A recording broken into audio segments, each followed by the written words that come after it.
पश्चिमी जगत के इस अमर दार्शनिक का जन्म एथेंस के एक कुलीन परिवार में 428 ईसा पूर्व में हुआ।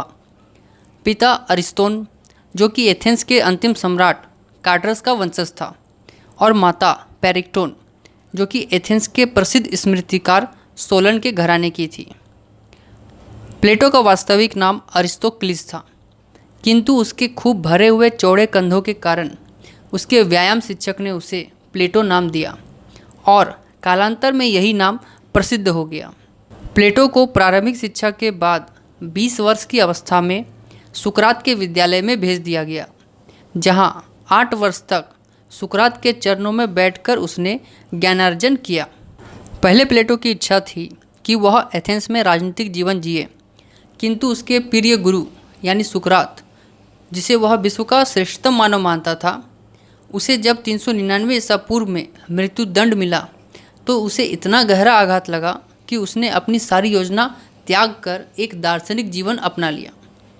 सुकरात की मृत्यु के बाद वह एथेंस में अधिक दिन तक न रह सका और सर्वोत्तम शासन प्रणाली की खोज में वह अगले 12 वर्षों तक मिस्र, इटली और यूनान के नगरों का भ्रमण करता रहा। इसी काल में वह सिसिली भी गया, जहां उसकी भेंट दियोन नामक एक अत्यंत सुसंस्कृत व्यक्ति एवं वहाँ के राजा दियोनिसियस प्रथम से हुई। कुछ वर्ष पश्चात पितृभूमि के प्रेम ने प्लेटो को फिर सताया और वह एथेंस वापस लौट आया।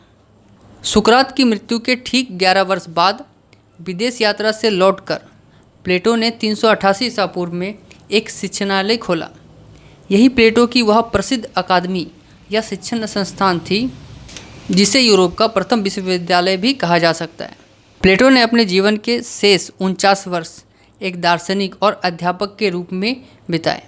इस दौरान प्लेटो ने कई महत्वपूर्ण रचनाएं भी की, जिसमें रिपब्लिक, स्टेट्समैन और लॉज प्रमुख है। इस अकादमी में राजनीति, कानून और दर्शन सभी विषयों की शिक्षा की व्यवस्था थी, किंतु गणित शास्त्र और ज्यामिति की शिक्षा को यहाँ प्रधानता प्राप्त थी।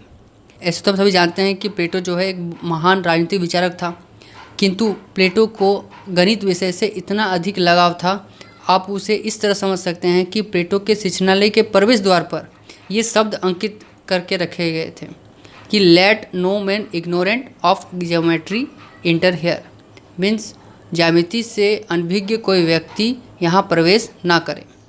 81 वर्ष की आयु में 347 ईसा पूर्व अपने पीछे अरस्तु आदि सैकड़ों शिष्यों को छोड़कर यह अमर दार्शनिक मृत्यु की गोद में सो गया।